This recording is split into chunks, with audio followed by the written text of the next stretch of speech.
just to make, you probably will guess it just looking on the agenda. The last coffee break is like from 4 to 4.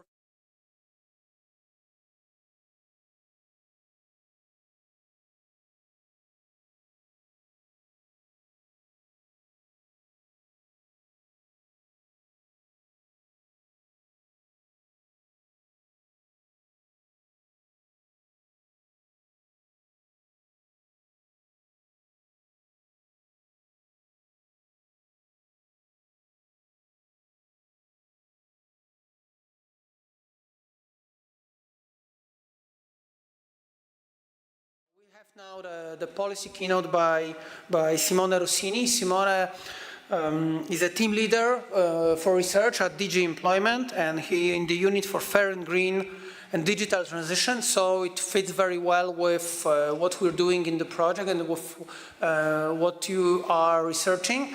He also has a PhD in labor mobility. So we're very happy that Simone is our counterpart for this project who we interact with in terms of our research and the policy implication. And we're also very honored that you're joining us here and will give the talk. Simone, the floor is yours. Thank you so much. A pleasure for me to be here with you today. It was a pleasure to be here and listening to your presentations.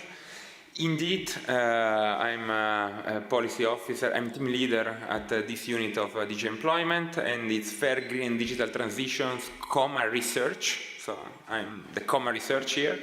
It's also nice to have finally one Italian speaking from this podium. No, just kidding. Very Italian dominated this place until now. And yeah, so basically my presentation, which is a policy presentation, not a research one. And I think it's very strategic also to have researchers in the morning, in the afternoon, but just after lunch in this drop of attention to the policy, which is easier to grasp. So counting on you to remain awake anyway. And I will, the presentation is divided in two, let's say, and one is really only policy, and the second part is more like latest evidence that we have.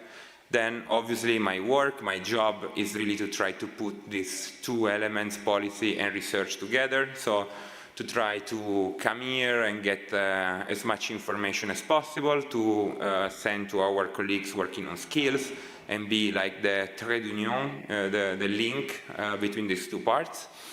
And vice versa, so to pass to you some message from the policy level. I know, we all know it's very difficult to have these two different bubbles to talk with each other, but let's try to make it work. I mean, that's the whole point of Horizon Europe. So I also partly ask forgiveness to the people of the SkiLMeeT consortium, because some of the slides were recycled in a way from our previous presentation, but it's beyond me, because I mean, some things remain, policies didn't change, which is good. Some other things, policies had to change because of course the environment around us changed.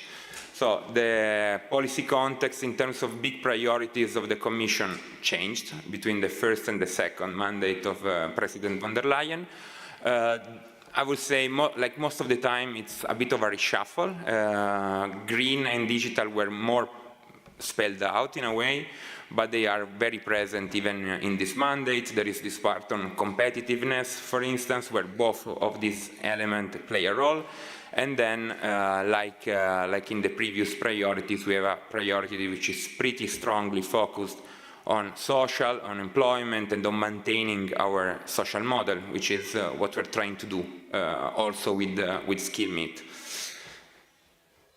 In terms of main policy, I will also try to go from the biggest, let's say, more framework policies to a bit more specific ones, especially on skill shortages, because SkiLMeeT is one of the 4 projects that was created that stems from this call for proposal we had on labor and skill shortages. So the main compass for the social and employment actions at EU level remains the European Pillar of Social Rights, which has 20 principles, and it's in the next slide. I will not go through all of them, don't worry. And we have 3 targets in the action plan that comes from the pillar, which are these 3, 78% of adults in unemployment, now we are almost at 76, latest data of 2024, then 60% of people trained every year, and 50 million people out of poverty and social exclusion. Also relevant to know is that we are working on a follow-up of the action plan, the second action plan, which will set some targets for the period beyond 2030. And then there are a number of other policies and funds, most notably the European Social Fund, which is the most social of the instruments of the European Commission, as the name says, and it's very relevant in terms of all the policies that concern training, which of course are very linked to what we've been discussing today, and which we'll continue to discuss. And from the proposal, we also know that now the European Social Fund Plus is 98 billion from the period 21-27, and according to the proposals, there will be a similar amount, slightly, the proposal is a minimum of 14% of these national plans, which should be a minimum of 100 billion, maybe higher, let's see. How the discussions among the member states and us and the parliament go. This is the 20 principles. Again, I will not go through all of them, but you can make a link for most of them to the problem, to the issues of skills and skill shortages, like obviously education, training, and lifelong learning, but wages, but also like work-life balance. We know a lot of sectors and occupation in shortages have low wages or have bad working condition. There is a lot of strain and overwork, but also the parts of long-term care from the other side, because we know like a lot of people working in long-term care are facing these problems of lower wages and of a lot of hours work during the day. And then more on this is a framework condition, and then as a more specific one in the social domain, in the second mandate of President von der Leyen, we have the Union of Skills. This is the flagship initiative for what concerns skills.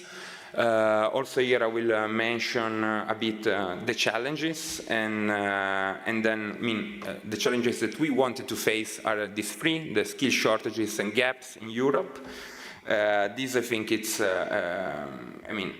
it's in yellow also because like it's really what we see and what we discussed in 2022 still remains there. It's still considered very relevant. Of course, the job vacancy rate went a bit down last year, but the problem remains. And then, of course, it's not a one-to-one correlation, job vacancy rate with shortages. And then, of course, this is important because the lack of skills hinders innovation. And then there are a number of other elements linked, like this worrying trend of increase of underachievement of kids of 15 years old in basically all 3 categories that are measured. So math, skills, and language. Maths, natural sciences and language, sorry. And then there is the transformation speed gap. We know that the member states we are all struggling a bit to cope with these changes that are around us. And I mean, these are really 3 elements: the skill shortages, the transformation gap, and the fragmented governance, which also have variegated number of actors that have to act upon those, because I mean there is the EU level, but there is also the national level or even the regional level in certain member states where the skill policies and education policies happen at regional level, and then also social partners that can play definitely a role in this. And there is this point as well of fragmented governance and skills intelligence. This is something that the Union of Skills is trying to tackle. It's next slide, maybe, yes. But anyway, Union Skills is trying to tackle, and is trying to tackle through 4 main pillars, which are really the build skills for quality jobs and lives, the upskill and reskill for the digital and green transition, the skills circulation, and to have more competitiveness, and also the attraction of people from third countries to help us fill these shortages. And this will be done through a sort of governance at the level of the Union of Skills, and we are working towards a recommendation for human capital, and to include the education and skills in the European semester, which is the main governance and steering tool that we have at European level. Again, education is only competence of member states, and social domain is a shared competence between national and European level. And we're also trying to, we will launch a Skills Intelligent Observatory. This will be a joint effort. JRC will be involved. And then the agencies, of course, like SEDE, FOPELA, will be involved. And I think this is where the work that you are doing in SkiLMeeT, and some of the papers I've heard, I listened to this morning as well, can feed into it. Because it's really about providing strategic data and foresight for the skills, to identify them and try to devise policy to tackle negative effects linked with these changes, and to make the most of these changes. And then a board, in this governance, there is also foreseen a board to bring together these key stakeholders. Then, in terms of policy priority, there is also the 2024 EU Action Plan, which was published beginning of 2024. There are these five actions, supporting the activation of underrepresented people in the labor market, providing support for skills development, training and education, improving working conditions in certain sectors, improving fair intra-EU mobility and workers and learners, and attracting talent from outside the EU. So this is, of course, against the background of 2/3 of SMEs that cannot find the talent they need. And so this was a priority that popped up also at EU level, and this was one way in which we try to tackle it. And following this, time-wise, there is this Council conclusion, which more or less mirrors the action plan. So trying to promote the coherence of the action between the different levels, to improve labor and skill forecasting, and then again here it's something where the work of SkiLMeeT can really fit into, and especially the part of public data. Some other actors maybe will not have public data, but in your case we are basically forced by grant agreement, and then see the potential of these factors that are accelerating the changes, these macro drivers of change that are reshaping constantly our labor market, and in a way that seems more faster than in the past. You may, for the more attentive to the EU level, you may have noticed that in comparison to the action plan, there is a part missing, which is the part of attracting talent from abroad. It comes to the surprise of few people, maybe, that the Council conclusions happened under the Hungarian presidency, that is not particularly keen on this aspect, but I mean, they stress other aspects, like the activation of people with disability was very much among their focus, for instance. But still, they're trying, the main frame remains the same. And then the last thing in policy, because yes, I still have time, is the earning declaration. This is for the vet, so which is also will play a role, definitely. And yeah, basically it's a continuation of a 20 years work that started in Copenhagen, and it's trying really to have that remaining relevant in the labor market. and it's and updated especially, and it works on these 5 pillars, enhancing the attractiveness, quality, and inclusiveness of VET, aligning VET with labor market demands, and here is the part where skill shortages is more preeminent, supporting the twin transition, the digital and green, expanding mobility, cooperation, and international dimensions of VET across Europe. And then there is also this part of promoting innovation, excellence, and well-being. This is more or less something that I already mentioned, so that it's a multi-level governance in terms of labor shortages. It's a problem that maybe pop up more in the last 5 years, but we have the legal basis already in the 2 founding treaties of the European Union, the Treaty on the Functioning of the European Union and the Treaty on the European Union. And so based on this gives us maneuver to act on skill shortages and labor shortages in a coordinated way between the EU and member states. Then this is the second part. I will be brief because for me the most important thing to pass today was the policy, and also it's more like I'm more here to listen to you, but just to give you an idea of how the debate on skill shortages is evolving and what is being discussed at EU level among the researchers that we have, especially in my service of DG Employment. So the European Social and Development in Europe is the flagship report, and the latest one was out since, I think, 3 weeks. And where they say basically labor shortages remain high, even if there was a bit of a relaxation in comparison to last year. And there are particularly high the shortages in this 4 group. No, skill mismatches, not shortages, administrative and support services, transportation and storage, accommodation and food and agriculture. And also there it is stressed what I said also before, that demographic changing skills requirement linked with the twin transitions are most likely going to exacerbate.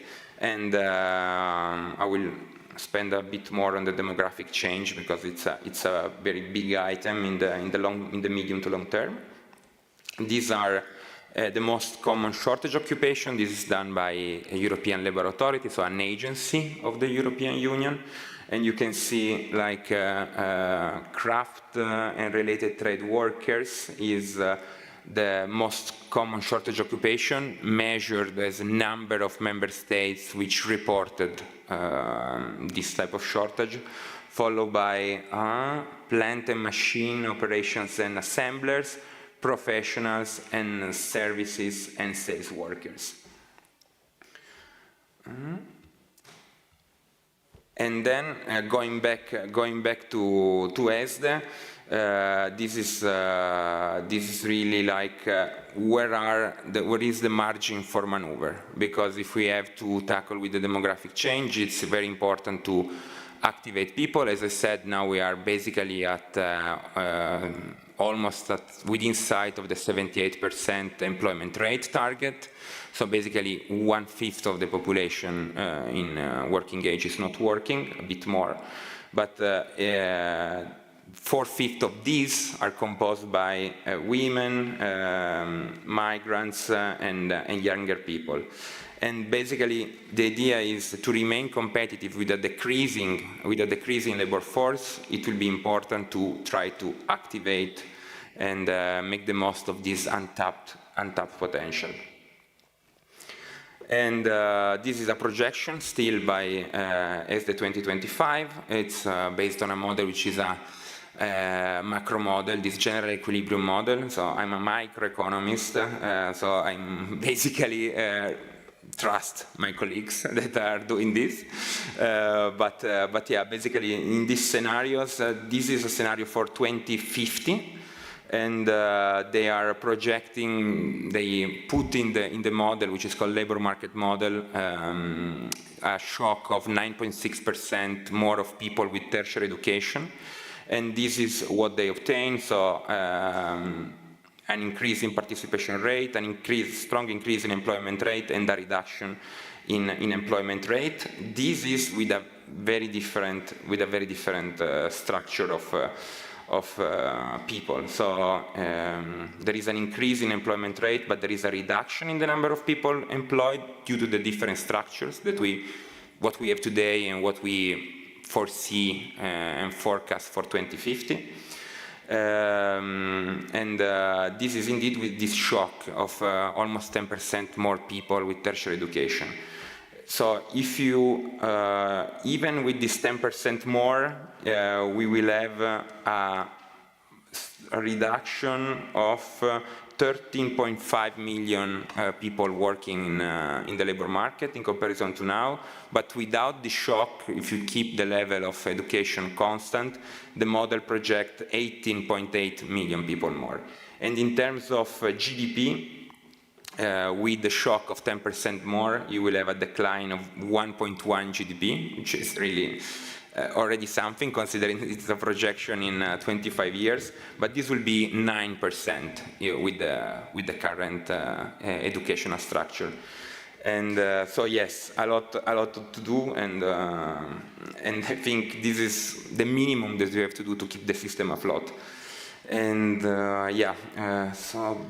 and the mechanism of, just a couple of words on the mechanism. This is like, you have more people educated, so firms are more motivated to invest in physical capital to complement the workers, which lead an increase in labor productivity, which in turn induces firms to hire more workers. So it's a bit of assumptions, but not as crazy assumptions, let's say. And in terms of what the suggestions are, the role of skills is indeed a key role of education, that higher education should lead in better outcomes at the labor market level, that reskilling and upskilling will become more and more important, and this will be particularly useful for the older cohorts. And yeah, I'm already beyond, so this I can easily skip. And so thank you for your attention. Almost nobody sleeping. Okay, one dubious case, but I can live with that. Thank you very much.